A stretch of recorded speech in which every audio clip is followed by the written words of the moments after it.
you have to really be in tune with how your body feels. How did you price your retreats, and how did you know that Black women would pay for luxury wellness? Black women deserve to be treated well, but it doesn't have to mean that it is an expensive price tag. Luxury is how you define it. My guest this episode is Christina Rice. She is a wellness entrepreneur, speaker, and is the founder of Omnoire and Retreat Like a Boss. With Omnoire, she has created the leading destination for luxury wellness retreats designed for Black women and women of colour, creating a global community of over 70,000 women worldwide. Alongside this, she runs Retreat Like a Boss, which is a training program that equips wellness leaders to build sustainable retreat businesses with intention. Welcome to the Vanessa Podcast, a business and careers podcast where I give you the lowdown on the latest news and chat with influential movers and shakers, top achievers, and all-round incredible people. We explore their viewpoints, how they've got to where they are, and how you can too. I'm your host, Vanessa Sanyalke, the founder and CEO of The Hill and Girls Talk. We connect the world's largest employers with talented people. We have a global community of over 60,000 women, helping them to level up in their careers. If you want to learn more about how the world economy affects you, or how others have made their dreams come true, then grab your favorite drink. This is your time to laugh, learn, and level up.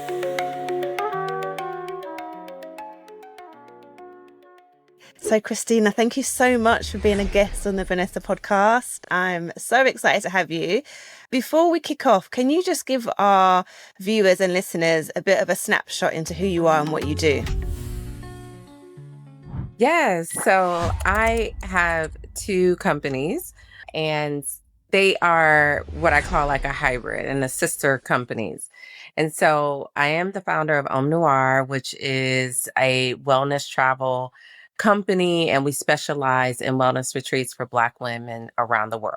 I'm also the founder of Retreat Like a Boss, which is my coaching platform where I coach and support and lead emerging retreat leaders on how to host impactful but also profitable retreats. Great. And I actually met you, maybe like 11 years ago. I don't know if you remember, but like it was crazy, in New York. I want to talk about how I have kind of dubbed you the queen of the pivot. Like, I feel like you have mastered it, and you were working in PR at the time. And I just remember, like, you've got such an awesome spirit and very well accomplished. And I've just loved like watching your journey throughout the years and the companies that you've built. And, you know, you've launched 3 different businesses. So in fashion, PR, and now moving on to retreats and in the wellness space. So where does that come from? And like, how do you know when it's time? That's a really good question. And I am somebody who follows my gut instinct. And I also advise people when I talk to other business leaders and even my retreat leaders is that you have to prepare for the pivot before you have to pivot. And how you do that is watching the trends of your company, whether your sales are up or down, listening to your audience of like their needs, and as well as just knowing what's happening in your specific industry. And so for me, it's always been a duality between a business decision and a gut decision, right? And from my first business, a clothing boutique in Nashville, Tennessee, that was just the gut, like, I'm over this. Yeah. I'm ready to move on and do something else, right? And at that point, I had no idea what that next would be. And then after the boutique, I sold it. I moved from Nashville to New York and kind of like stumbled into PR and kind of found like a natural talent within it. And I only worked in PR at agencies or in-house for 4 years. And then when we entered into the recession in 2008, into 2010, in that gap, I knew it was something else I wanted to do. I just wasn't sure what that was. But then I got laid off. And so even in that moment, I got laid off, and I remember so specifically, it was January 2010. I was in the middle of this big activation for the company that I work for, and they let me go. And so at that point, I was like, I don't want to work for anyone else. And so I opened up my own PR agency. And, that was successful for about 5 years. But in that interim too, I was like, I'm over this. Yeah. Like, there's something else. And so I kind of, again, when I say stumble, it's really like, it really is following my heart and my gut, and like saying yes and yes and yes to opportunities that are in front of me. And as I'm saying those yeses, I'm learning more about the direction that I'm going in. And so that really is how, like, I started in wellness and fell in love with yoga and got my yoga certification. And you see what I mean? I was like this yes and yes and yes. And then the idea of Omnoire came to me, just seeing a lack of Black women in my classes, right? And it was still a side passion project because I was still running my PR agency. But the yes came like, oh, we need a space for us. Yes, we do. Then the next one was, I should host a retreat. Yes, I should. And so it's just been yes, yes, yes up Ever until today. Yes, because it's such an achievement, I think, when I think about it, like, 15 years in entrepreneurship, that is not easy, right?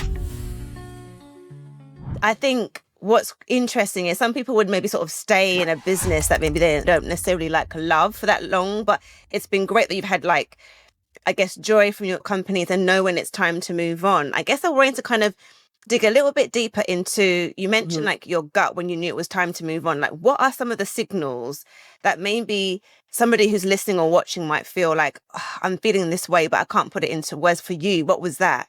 Well, you know what? And not to like go into a whole new modality, but I know you've seen me talk about human design. Yes. And that, when I learned about it in 2020, it explained everything for me. Yeah.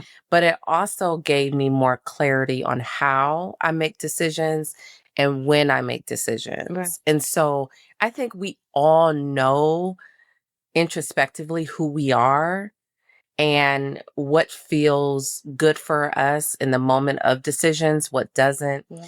knowing maybe not. And this is, I was about to say, people knowing what fear actually means for them, but I don't think a lot of people do, because even if I'm launching something new and that fear comes up, like, is this going to work? How is it going to work? Are people going to buy into it? That's not a signal to me that I'm moving in the wrong direction. What it's saying is be self-aware of what this feeling actually means for you. Does fear mean danger and danger, red flag, all of that stuff? Or is it just a light bulb moment for me to say, okay, have you thought everything through? Yes. Right? Do you know your gaps, right? Do you know where there may be, if in foresight, where you may stumble at points in this journey? And so it just allows me to be a little bit more introspective when fear comes up, but I always know if it's right for me. Sometimes it's just figuring out how to make it right. Right. See. And how to do it successfully. Right. Yeah. And so going back to human design, like, I'm a manifesting generator. So my strategy is first is an invitation. So I pay attention what people, especially in my community or just in general, are like, have you ever thought about this? Or what do you think if you did this, what would happen? Whatever the thing is, right? And so if I hear that enough, I'm like, that's the invitation, number one. Then number two is I feel it in my body, and it's like a full body yes. And so number three, so it's like 4 steps for me to activate on something. So it's the invitation. I feel it in my body. I tell people. So I inform them. This is what I'm about to do. And then I act. And so if anyone that's listening is interested in human design, learning about your aura type could really explain again how you should make decisions and when you should make decisions. And it's 5 aura types. So, projector, manifestor, generator, manifesting generator, and reflector. And our strategies are all different, right? And so, again, learning more about myself helped me to just have more clarity on how I move and how I make decisions. Yeah, I was there at that workshop. It was during the pandemic because I've invited Yes. AC Brown, and that's when I learned about it at the virtual retreat. And so again, it definitely blew my mind and helped me understand myself better, the human design. Yeah. Yes, absolutely. But just generally for anyone, you really have to spend time in your body.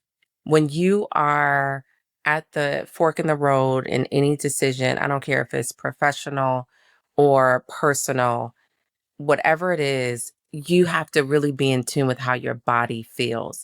That is going to be the first indication of, are you going in the right direction? Or, like I said, there's something that is preventing you from moving forward.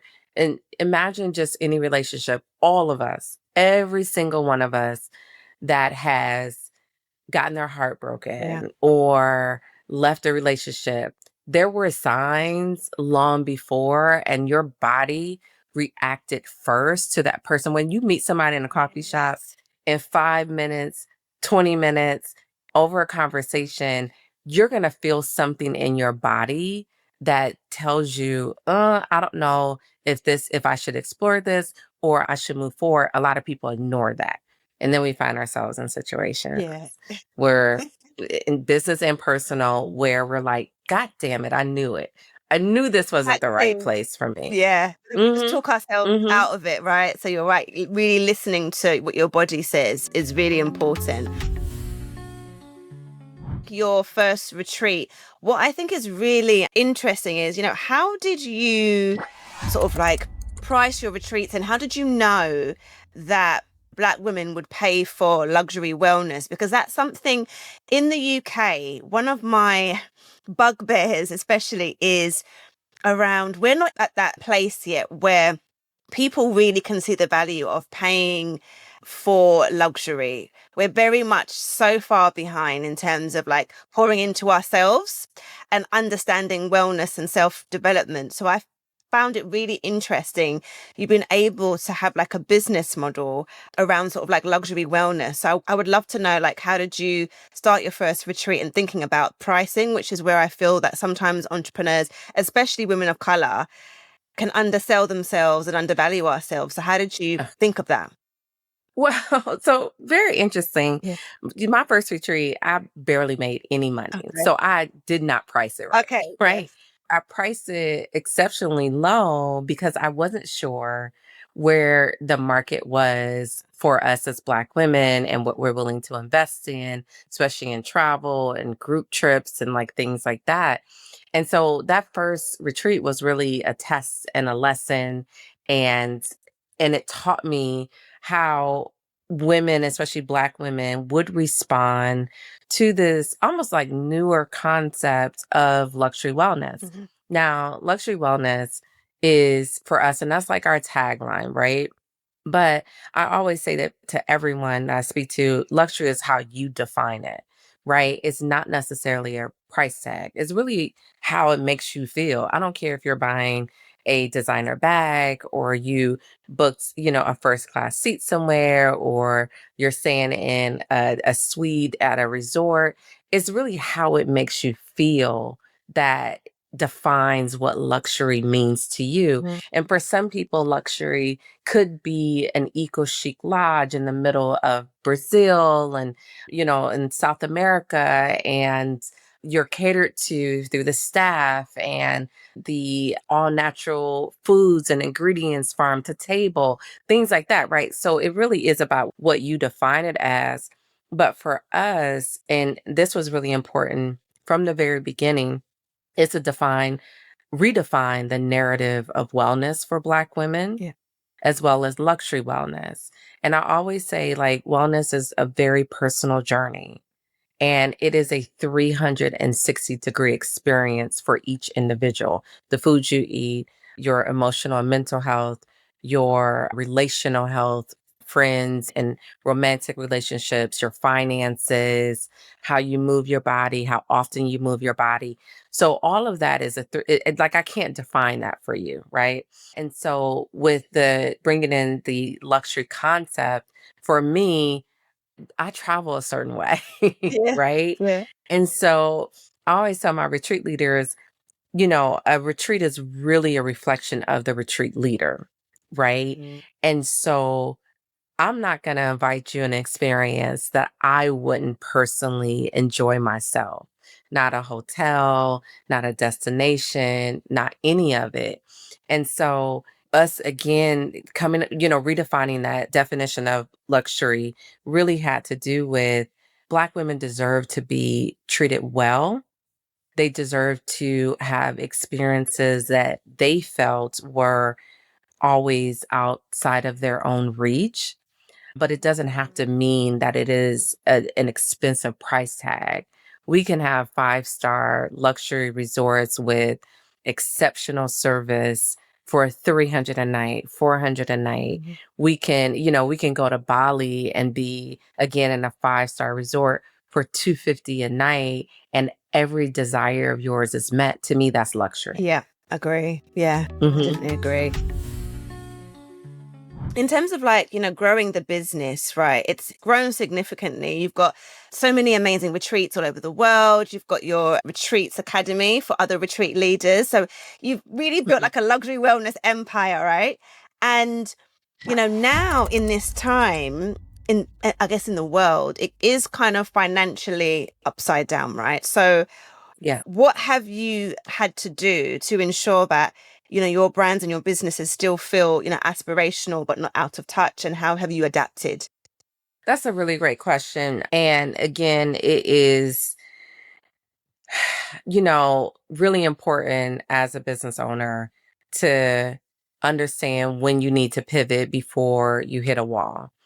And so there were a number of things that may have seemed small to our audience, but was really like, well, maybe small to us, was like a big kind of shift for us where we lowered prices on like our applications, right? We offered a firm and longer payment options from, 12 to 24 months. We lowered the deposit amount. So it was things that I felt was necessary for us to put in place so that we can make the decision a lot easier. The other thing too was, outside of a firm, just planning our retreats with a longer runway. So we could, in 2022, 2023, we could have a 6-month lead time on a retreat. As I started to see the shift, speaking to my team, I was like, we need to start planning these out a year. Okay. Right. So, like, I have 2 retreats that I'm hosting next year. One is in May, one is in June, and they're already up. They've been up for like a month or 2, just to give people, again, the option for longer payment plans, time to just kind of adjust and get more financially stable as much as they possibly can with, everything that's going on. And so I just made those adjustments as much as possible. I mean, unfortunately, lowering costs is hard when costs are going up That's the thing. from, you know what I mean? Yeah. So it's hard, but there's incentives that we can offer. If you're a returning retreat attendee, you get, a certain amount off. Your first retreat, you get a certain amount off. We run, specials throughout the year over holidays. So it's ways that we're trying to meet people where they are as much as possible. But, from my retreat this year in Vietnam to next year, I'm going back because I loved it so much. The prices went up at the hotel, not much, Yeah. but we had to adjust in that sense, right? Okay. And everything will go up, from transportation to Yeah. vendors to flights and all that stuff. So we just try to make the adjustment as much as possible. I know, and also one last point, again, adjusting to the market, we I'm encouraging my retreat leaders to hold more domestic retreats right now because number one, and it's two reasons. One, that's where we can lower costs for attendees because flights are not going to be as high as flying to Tanzania or Bali or Thailand, right? And for a lot of them, they can use travel rewards and things like that. We can make the retreat less days if we're hosting one in Arizona, which again significantly lowers the cost. And then also we're meeting people where they are who may have some fears around travel right now, right? Traveling internationally to certain countries. And so we can give you a getaway right in your backyard and still give you the same feeling of luxury, community, sisterhood, and all of those wonderful things. I love that. So it's really around just listening and thinking about sort of like how you can sort of make it work for everyone. What about your teams, like behind the scenes? I'd love to know, like, who are your team and how do you go about hiring and managing people, especially when, you know, you're dealing with people's souls, their hearts, their wellness. So I guess there's a lot of extra care and due diligence, and a lot of founders, I have struggled with hiring. It's not easy. So I'd love to know, like, how you go about it. Yes. It's not easy. Yeah, it's hard. Like, It's hard. It is hard. It's not. I mean, right now, like we're very, very small, and I have been more steered towards hiring like independent contractors, right? That specialize in a very specific area of the business. So we have, if you're on our email list, like we have someone that designs our emails and we come up with a strategy together and a schedule and all of that stuff. And so that's her job. I do have a social media team because we have a number of social media pages because we have 2 brands plus mine. So we recently hired a marketing agency to develop our campaign strategies for both Omnoire and Retreat Like a Boss, and also doing some updates and website refreshes for both of our brands. But I've been blessed. I have really great vendors who are independent, have their own team. So they are business owners as well. Cool. And so they know, right? They have a certain amount of just insight and proactive and like all of those things that sometimes it's hard to find when you hire. Yes, that's the thing. And I think there was always this perception, I guess, when I was starting out, that you had to have like people on payroll and have this full-time team. But now I'm seeing, especially for me, like I have a lot of independent contractors. All of my team are freelancers or contractors. And I think the world is shifting to that space. I think as long as the job is done, that's really important. So I kind of like that. Yeah. And, you know, the benefit of that, of course, is, you know, with payroll, you have employment tax, you have, if you're able to offer insurance, things like that. But with independent contractors, you pay them the monthly retainer and that's it, right? So I think the world is shifting to that, especially with the, you know, explosion of like Fiverr and Upwork. Like whenever I need for my website, whenever I need I'd say an update or something that is coded that is beyond my purview, then I can go to my guy in Pakistan, get a couple updates really quick, and I don't have to have someone on retainer or payroll just to do these quick little hits that I need at times. So this is I think that's where the world is going to be shifting to, especially with the economy right now and whatnot. There are going to be organizations that feel like they save money by having independent contractors. I will say this, because I've been an entrepreneur for 25 years now, or almost, you know, given that break when I went to work for different agencies, that in the last recession and economic downturn, as a smaller agency and independent, I did very well financially. And the reason why is because where brands, say like a Dove or a Tropicana, whatever, were paying these big marketing agencies $50,000 a month, $75,000 a month, they were then shifting to, well, I can get a smaller agency and probably get the same results at $15,000 a month, $12,000 a month, or whatever. And so this is honestly a really good time for those who have a specific skill set that is needed in this industry, whether it's AI, whether it's graphic design, website design, whatever, to launch that either that side business or go into business for themselves, because it's going to be a shift in how a lot of these brands that still have budgets are going to spend them. I love that, because you're right, because I think they're getting fed up of paying, like you're saying, really big media agencies, for example, and big companies, those retainers. So I love that, actually, that piece of advice. Mm-hmm.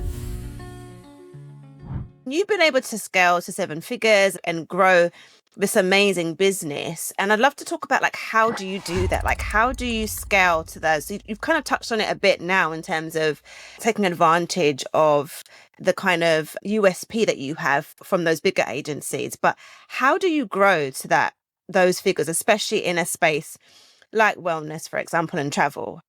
Well, I think that you have to be intentional as a business owner to develop different revenue streams, right? Like you can have the core products. And if the core product for us is retreats, well, what is the next kind of product or service we can offer that we can build out from our retreats, right? And so for me, that was, oh, well, okay, so my core offering back in 2017 to 2021 was the retreats that I hosted by me, right? So I was the only one hosting retreats in my company. But then I was like, well, how do we scale and also offer a variety of retreats for our audience? Oh, well, I'll just coach retreat leaders to host retreats under the Omnoire umbrella. Boom. So now we have all of these different retreat leaders. At the time, I actually had a large number of 24. We've scaled back a lot. But okay, so now we have currently these 8 retreat leaders. We're hosting 10 to 12 retreats a year.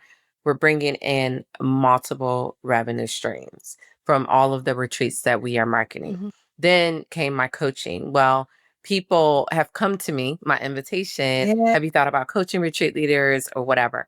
So then that came into play, which was Retreat Like a Boss. With Retreat Like a Boss, we now have a membership platform and we have the mastermind weekend. And so like it is constantly thinking, well, if we have this core product and this is what people know us for, they trust us for, how did we just build out from there? And I think any business owner, you have to think about that. Like one product, unless you have a lot of backing, a large social media presence, is not going to be that thing that scales you. It's going to be how you build from that core product that you offer. Yeah, that's really key, actually, I think, because we don't necessarily think about that in terms of, like, when you're a small business, that scalability. And actually it's not like a franchise model, but it kind of has a similar ethos around it. Doesn't always have to be you as the founder, really, like being the face of your brand. You could train others to kind of deliver stuff. So I love that perspective. I want to talk about, like, resilience and, what is in your resilience toolkit? I mean, say, for example, if there's a retreat that's been cancelled. I remember you were saying earlier there was some, you can have website issues, you've got a launch. There's so many things when you run a business, right? And things go wrong. And resilience, I think, is something that we don't talk enough about as entrepreneurs. Like, there are some really tough moments when you might feel this is it for me. How do you deal with these things? Girl, I have, again, as an entrepreneur for 25 years, I have had all of those moments where, oh, if something doesn't happen in the next month or 2 or whatever, Yeah. this might be it. So I've had plenty of those moments. And I think I am reminded constantly after 25 years that I've had those moments that never came to fruition and those thoughts, right? But I also had to honor the space that I was in at the time, taking care of my mental health, making sure, and also my physical health, and just getting down to business and really thinking, okay, what is the thing that I need to shift this around? Is it, again, maybe we offer just, let's say, for instance, for my coaching platform, my one-on-one coaching is pretty expensive, right? But then I was like, well, what is something that could be low hanging fruit, easy for people to make a quick decision, but also does help us to bring in additional revenue in this slow period? And that was my membership platform, right? And so that's like $400 a year, and so that was a easy versus 6,000 a coach with me or something like that. And so you're getting still so much of my brain power in this membership community, but it's also something that doesn't feel like such a heavy lift for you financially, right? And if we do it right in partnership with each other in this membership, I'm going to help you have an ROI 20 times that, right? 30 times that. If we do it right, if you're taking all of the things that I'm teaching and you're applying them, you're showing up, all of that stuff. So I think for, again, any business, the resilience comes from, yes, you are looking at this massive, massive, what you feel could be, a failure or an end to your business. Well, what are the things that you can do right now just to like help yourself ease through and float through? There's going to be a shift. It always is. The universal law is that we have hills and we have valleys. And so those don't last forever, but you have to be creative.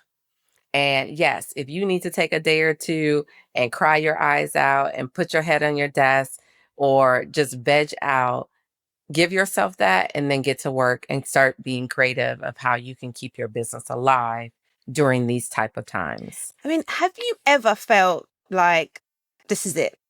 Like, I can't do this anymore. Let me go get a job. Or have you've never felt that way? Or Oh, you have? Yeah. How do you? Yeah. So you're saying you just give yourself time to kind of just feel those feelings and then you just continue. And then I just go. Like I said, I'm on my fourth business. So it's like I have been here plenty of times. I'm passionate about my work. It's very purpose driven. I see the wins, even if they are way, way, way down the road. I know what I'm doing is making an impact, but I also know it has the ability to scale if I keep going. Sometimes, and then I get it. With many businesses, capital is such a barrier to scaling. I get it, especially a product-based business. Yeah. Those are really, really hard costs. For us, like, again, because of our digital products with retreats and things like that, like, we're constantly bringing in revenue because people are constantly registering for retreats and like things like that. But I fully understand those spaces where things have slowed down. You're like, how are we going to make payroll or how are we going to pay for this inventory? We have the tariffs now. We have all of those things. And so again, as a business owner, it's like, what is it that I can do right now to bring in additional revenue to keep me going? Or if you are at that point where it's time to sunset your brand, listen to that as well. Because if you're an entrepreneur like me, there's always going to be an idea.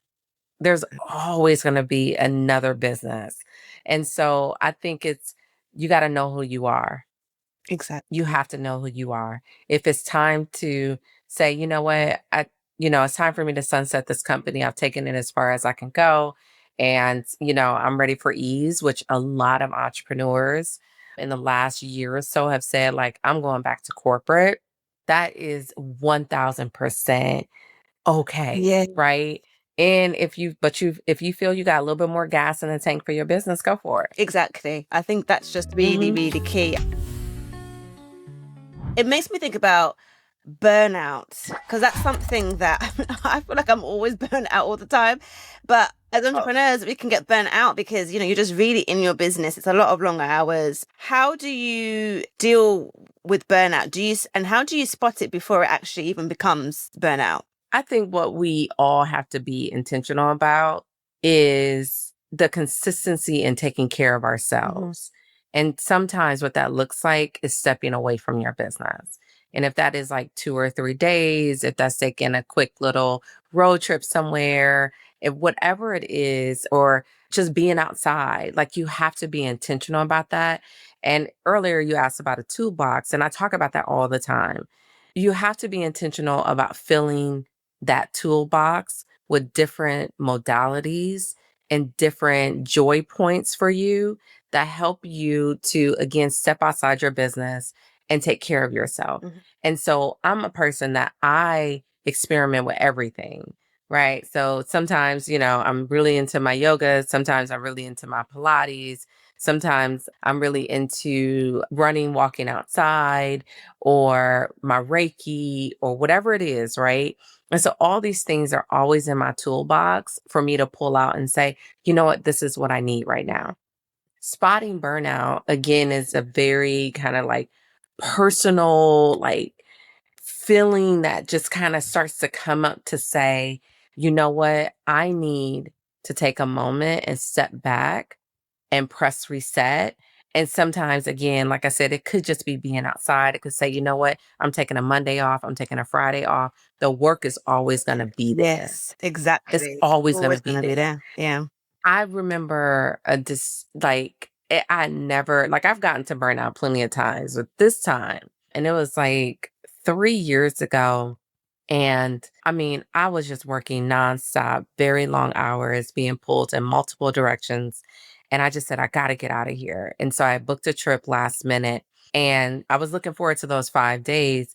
But the night before, I was trying to like still get those emails out, and I just froze.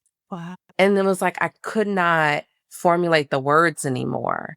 My brain was stretched that far. And I was like, this is it. And Yeah. I closed my laptop and I went on vacation, and I still did a little bit of work, but that restored me to such an extent that when I got back, I was rested, I was clear, I was energized, and I had all of these big ideas that came up for me while I stepped away from the business. Yeah. Oh my God. I can relate to that when you're saying, because I'm actually at that point now. Tomorrow I'm going on a break, because even today, the same thing. I can't even like write an email. Like my brain, you know, when you can't even think. And I think that's like a sign to say, yeah, like I need a break. If the kind of simple tasks are difficult, that means, yeah, it's time. And you know what? And let me just give this other piece of advice that we are really, really good. I'm looking at my notebook right here and making a to-do list for our work. Yeah. But we also should be intentional about making a to-do list. We should also be intentional about making a to-do list for our lives. And so to answer your question on how to prevent burnout, that becomes a key to say, you know what, on Fridays, my to-do list is really about me, or Saturdays, or whatever the case may be, or even in the middle of my workday, on that to-do list at 11 a.m. or 1 p.m., I'm going to go for a walk. Yeah. Or for me, I don't schedule calls every day of my week. I just can't. Yeah. And so if I can, Wednesday is like the day I start at 10 a.m., 11 a.m. I can go all the way to 5 p.m. And then the rest of the week is really about taking care of me and also taking care of the business in a way that doesn't feel like I'm being pulled in multiple directions. And so you got to have these like time blocks sometimes where it's like from 8 to 9, like I'm just going to journal and I'm just going to kind of consider what I want my day to be like and like sit in that or whatever. From 11 to 11:30, I'm gonna call my mom, or I'm gonna make a phone call to a friend, or I'm gonna make sure that I have my alarm set on so I can leave my desk, go eat a nourishing meal, and then come back to this work. And so everybody is going to be different, but making that to-do list that feels good, that you are handling business, but you're also pouring into yourself, is going to be critical to prevent burnout. Yeah, no, I love that. Adding the kind of well-being stuff to your calendar so it doesn't get moved is so, so important. Other question I had for you actually was around, I'm just thinking about, my sisters in the US, right? In terms of being a Black woman, I think about you all the time, like all the Black women that I know who are living in the US. I've got some friends of mine who are from the UK who've now moved. What a time to be a Black woman. I can't even imagine. There are no words. It's a very challenging, like anti-Black, anti-woman time. Like, how are you coping? And how is your community coping, sort of navigating this? And I'm sure you've been sort of needed more than ever, right? In terms of creating that safe space. Yes. And you know what? As you were asking the question, what came to mind was like in 2020 and 2021, it felt like the best time to be a Black woman. Yes. Yep. It was, they finally see us. Yep. Definitely. Our value, what we bring to the economy, our communities, our careers, like everything. Yeah. It was a great time. Yep. And then it crashed into a realization that it was all performative, right? Yeah. And so to me, like, I don't think it affected me in the sense to like, it doesn't change our worth, right? What it signified to us is that we got to go back inward. Mm-hmm. And that community is going to save us. Community is going to carry us through. Yeah, absolutely. And what I think we're all dealing with is, or really kind of navigating through is, well, what are the communities that I need right now? And it's not just one, right? It's not just like, I'm just, leaning into my friends, right? Because everybody is like dealing with so much. Yeah. But it's also those that pour into a specific part of us that needs to be healed and cared for and taken care of. And some parts of that is finding communities that have similar interests. It's finding communities that have specific needs, and you're an entrepreneur, and it's like being in a community with other entrepreneurs. If you have like a specific interest, if you're a runner, if you are a blerd that we call like a Black nerd, and you love books, or you're a trauma therapist, or whatever it is being intentional about finding the communities that really pour into us. It can also support us and push us forward in whatever is like our next chapter, our next business, or scaling our business or whatever. And so that to me is going to be the only solution, or the most important solution, to carry us through the next few years. Like I said, the universal law is that there is going to be a shift. I hope. And I hope. yes, Yeah. it's going to be a shift. I was talking to a friend the other day, and we were talking about universal law. And he said something that was so profound, like, there can't be good without evil, but it always, always shifts back into good. And it always shifts back into evil has its day, right? Yeah. And so we just got to hold on. I'm just thinking, how long? I know we've got a whole opposite about, when you just say, oh my gosh, because I was even saying to like my mum the other day, I'm like, how much can we take as Black people?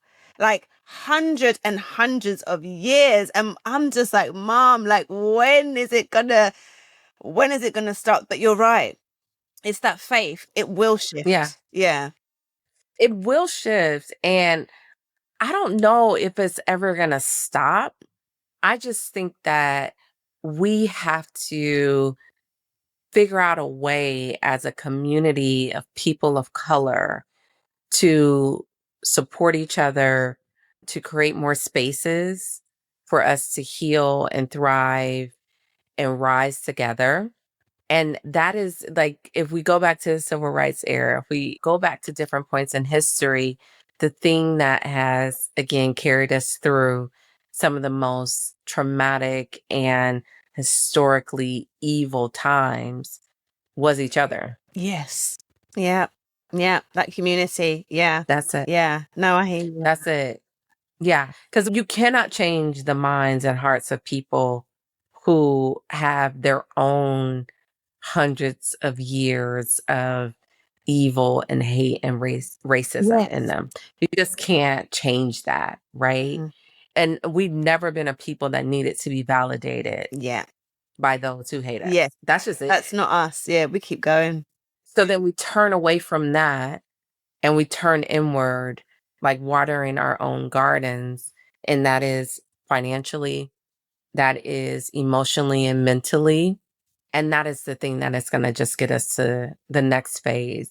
Hopefully, like I said, for all of us. And it's so interesting how what's happening in our world is affecting those outside of it. Yes. Right? Because we're all connected in an energetic way, right? And then it's just a domino effect. And so again, whether we are here in the States or our UK sisters or our sisters in Africa, our sisters that live in Europe and Asia and all that stuff, is like we really got to figure out a way to continue to build these spaces for us and by us, and make sure we're intentional about supporting each other through this next several years. Yes, definitely love that. I really love the whole like day in the life of. So I would love to know, like, what is like a day in the life of Christina when you've got set like work? So like when you wake up, what are you listening to? What's your vibe? Like, could you just kind of walk us through like a typical day in the life of, like, what do you eat? I mean, every day is different. Let's just say that. Mm-hmm. But typically, obviously, for the most part, when I can be consistent and I am not feeling like I got to rush to my computer, I'm going to get a workout in. I'm definitely going to sit at my kitchen island for just probably like 30 minutes and journal. Okay. And make an intention for my day. And then, I'm going to have my coffee. I'm not a breakfast person, so I typically don't even get hungry till about 11 or noon. By that time, it's probably like some yogurt and maybe a piece of toast or something like that. And then like around this time, which is 2 or 3, is when I have lunch or whatnot.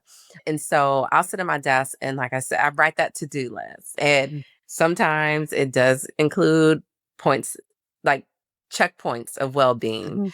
And sometimes it's just straight work. And so I always start with my emails, and then I'm just going down my to-do list. And there's a lot of, as I have had to do the economic times we are in right now, I've had to get really lean and mean in my staff. So I do a lot of admin work, which is why too. So let's talk about that real quick. Why too I'm not as present on social media. I want to be, but I feel like I'd be so just entrenched in the admin stuff and the work that I'm doing behind the scenes that, like, to pick up the phone and do something on social media, it's a lot. Most days feels like a lot, right? But pretty much like my day really consists of a lot of team management with my retreat leaders and their retreats, setting up calls with them because we do monthly check-ins.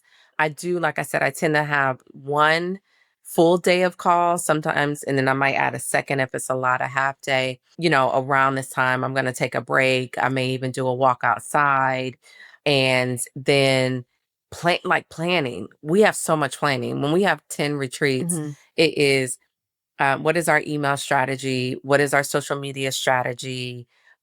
People fill out applications. Each retreat leader responds to the applications.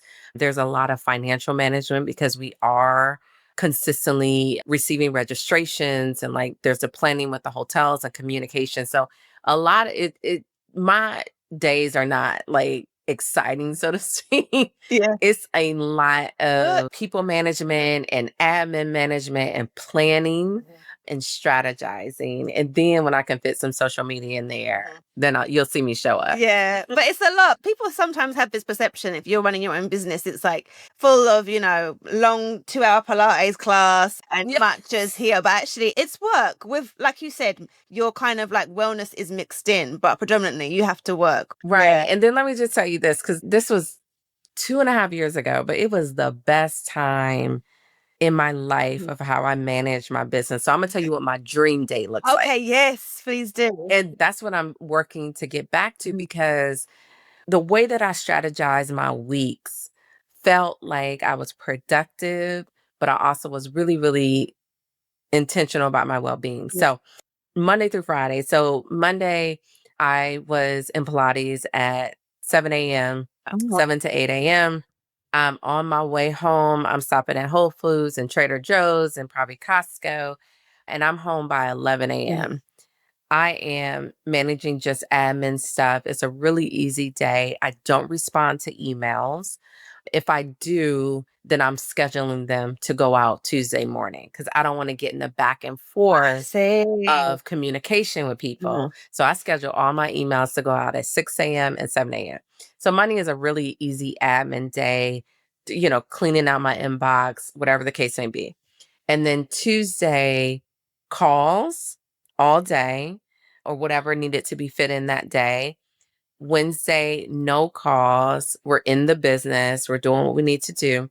And Thursday, if I needed calls that day, we will be scheduled. Friday, Pilates, Mhm. 7 a.m. And then whatever I wanted to do that day. If I wanted to come back to work and do some admin stuff or whatever, what that provided for me was more structure in my days that I was working Yeah. so that I was the most productive. If you want your Tuesday and Friday to be easy, then that means you got to lock in Yeah. Tuesday through Thursday. Mhm. And sometimes I will work on the weekends because it was just quiet. No emails are coming in. I'm doing a lot of just admin stuff or anything like that, scheduling emails to go out on Tuesday. Yeah. If I'm working on a Sunday, Yeah. right? Because I also had to teach myself that you don't have to respond to emails right away. No, I'm trying to learn that. Yeah, you don't. Yeah. You don't. And you also got to train people Yeah. of what your response time and their expectations need to be. Yeah. And that's why I have that out of office. Yes. Yes. You kind of know. Yeah. We're humans first. Yeah. And we spend our days doing this, this, and this. Expect a response within 24 to 48 hours, longer on the weekend. So I'm managing expectations. You don't have to follow up. You don't have to sit there, be anxious when I'm going to respond. I tell you exactly when. I love that. And so I had to train myself to also honor that space that I needed to focus on the business and not be like, I got to manage this, I got to do this, and I got to do that. So that's my ideal day, and I'm trying to get back to that. I hope Or ideal week. Yeah, no, I hope you do because I love that, Those are wonderful. Yeah, especially I try and have taking the meetings on a certain day because otherwise your whole week just becomes scattered. Because I think it's when I have a Yes. meeting, it's weird. It throws off my day in terms of being able to think strategically. I don't know what, because it's the energy that it takes. So yeah, I love that. I love that. Yeah. And it's the same thing with our interview. Yeah. Like I said, thank you so much for your flexibility. But it was days where I was like, the energy to pour into this Yeah. is just not there. Yeah. No, right. And so I could relate. honoring, yes. So honoring, you know what? I have a day where I just don't have any calls. Yeah. That's the perfect time where I'm not in the middle of planning for a call, dismounting from a call, Yes. planning for this, and got to, set up my space for an interview, things like that. So that's exactly what was happening with me when I had to reschedule a few times, where it's like the energy isn't there because I'm trying to juggle too many other things. Yeah, exactly. And it worked out for me Mhm. because I didn't have anything to take. So I was like, yes, we're both aligned. So it does happen. And I think it's so Mhm. important because I can just definitely relate. I knew where you're coming from. So I was like, yeah, I totally get it. Mhm. I've got a little lightning round where we just kind of ask our guests quick fire questions to get to know you better. So my first question is, I'd love to know what's saving your life this season. So it could be a thing, a person, whatever. Many getaways. Oh, I love that. So Yeah, I just came back. Yeah, I spent the weekend in Savannah. Here's the thing, and I know you're in the UK and you do have a lot of places to go to and whatnot, but for us in the States, we tend to put more value in an international trip, an island vacation or something like that. But a 4-hour road trip to Savannah and a beautiful small town and just exploring and experiencing something new and all that stuff, it was the perfect reset that I needed. And so my travel, even though it has been mostly work, that has allowed me to have so much more spaces to breathe. Now, again, if you are, you don't have the finances to move around like that, think about a mini one day just escape to another part of your state or your country, hop on a train or whatever, and just give yourself a little bit of space to breathe. I love that. I'm going to think about that a bit more. What are you currently learning to unlearn? Being everything for everyone. Yeah, I can relate. And so that is the boundaries. And also being in the wellness space, people tend to assume that you're available for everything. Yes. For them. And like the compassion and grace and like, well, I need to change this. And I think you would be more understanding. I'm like, I still have to honor me. Yes. And my bandwidth and my boundaries. So learning to unlearn is being everything for everyone and having boundaries without guilt. I love that. And I guess I'll wrap up with this one. What's the last book you read? So most of my reading pleasure is fiction books, because that's kind of like my break from constantly thinking about business and doing business and all that stuff. But my last book was Start With Why. Oh, fantastic. I read that book. I love it. It was a good book. It was a great book. Yeah, good. Of course, we've come to the end, but thank you so much, Christina, for just being an awesome guest. Fantastic guest. So thank you so much. Thank you so much. Today.